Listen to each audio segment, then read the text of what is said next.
नमस्कार. ते बघा हे असे काबुली चण्याचं आहे ना एक पॅकेट असतं आणि ते असे ना कडक असतात खूप बरं का. याला काय करायचं आपल्याला रात्रभर भिजायला घालायचं आहे हे काबुली चण्यांना. आणि रात्रभर भिजायला घातल्यानंतर याला कमीत कमी अर्धा तास आपल्याला उकडून घ्यायचं आहे. आणि उकडल्यानंतर हे बघा एकदम सॉफ्ट होतात ते. हे बघा याला मीठ टाकून उकडायचं पण बरं का. थोडंसं तेल गरम करून घ्यायचं आपल्याला. तेल गरम झाल्यानंतर त्याच्यामध्ये अर्धा चमचा मोहरी टाकायची, थोडंसं जिरं टाकायचं आणि एक मोठ्या आकाराचा कांदा असा एकदम बारीक चॉप केलेला फ्राय करून घ्यायचा. कांदा थोडा जास्तच ठेवा आणि चॉप करताना एकदम बारीक करा.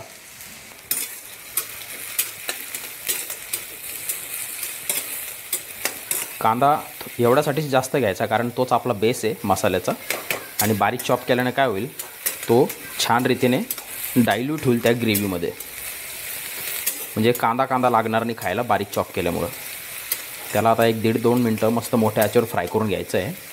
कांदा फ्राय करतानाच आपल्याला त्याच्यामध्ये मसाले घ्यायचे आहेत. तमालपत्र, दालचिनी, 1-2-3 लाल मिरच्या घ्यायच्यात, बियासहितच घ्यायच्यात, इलायची घ्यायची, काळं मिरं घ्यायचे आणि लवंग घ्यायची.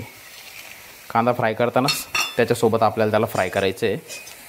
अगोदर तेलात मी एवढ्यासाठी टाकलं नाही कारण ते आहे ना ते मसाले जळतील आणि मग त्याचा जो एकदम कडवटपणा असतो ना तो त्या ग्रेव्हीमध्ये उतरतो, म्हणून अगोदर नाही टाकायचं.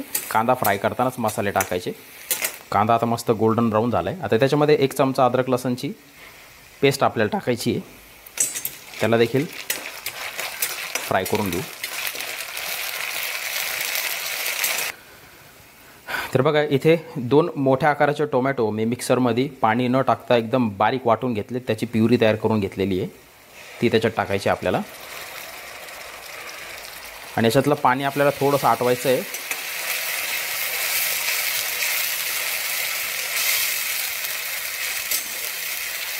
मोठ्या आचेवरच त्याला फ्राय करायचं आहे.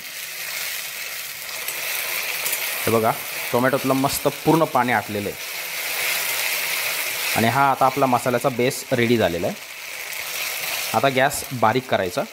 तर त्याच्यामध्ये थोडी हळद टाकायची, 1 चमचा लाल तिखट टाकायचं, अर्धा चमचा चिकन किंवा मटन मसाला कुठलाही वापरा, किंवा तुम्हाला व्हेज ग्रेव्ही मसाला मिळाला तर तो देखील वापरू शकता, अर्धा चमचा धने पावडर आणि 1 चमचा कांदा लसूण चटणी असते ना ती टाकायची. त्याने मस्त फ्लेवर येतो खाताना. आता गॅस थोडासा वाढवायचा आहे, त्याला मिक्स करून घ्यायचं. हे टोमॅटोची प्युरी बनवली होती ना त्याच्यातलं थोडं पाणी आहे.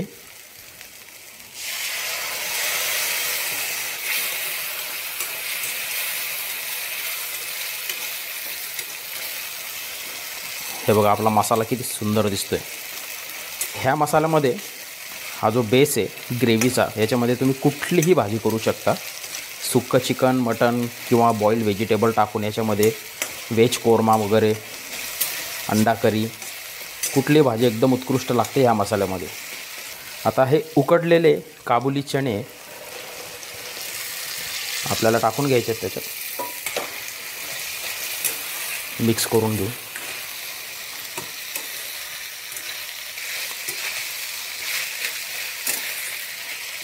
आता त्याच्यामध्ये अर्धा ग्लास पाणी ॲड करून घ्यायचं आपल्याला.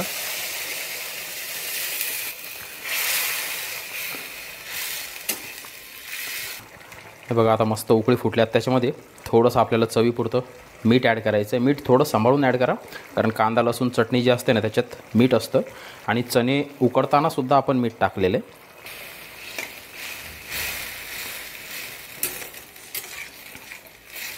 आणि आता त्याच्यामध्ये 1 चमचा बटर आपल्याला टाकायचं आहे. बटरच्या ऐवजी तुम्हाला जर तूप वापरायचं असेल तर तुम्ही तूप देखील वापरू शकता. आता बटर पूर्ण मेल्ट करून घ्यायचं आहे त्याच्यामध्ये. बटरनं काय होतं एक छान नटीनेस येतो खाताना आणि टेस्ट खूप मस्त लागते त्याने.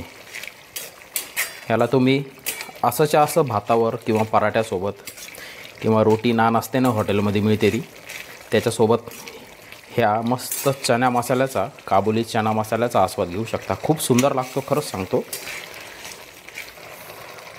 थोडीशी कोथिंबीर स्प्रिंकल करून गॅस थोडा मोठाच ठेवायचा आहे, पाणी आटवायचं आहे त्याच्यातलं. तुम्हाला जर आटवायचं असेल तर थोडंसं म्हणजे semi gravy, semi liquidy type जी ग्रेव्ही लागते ना, ही खायला मस्त लागते.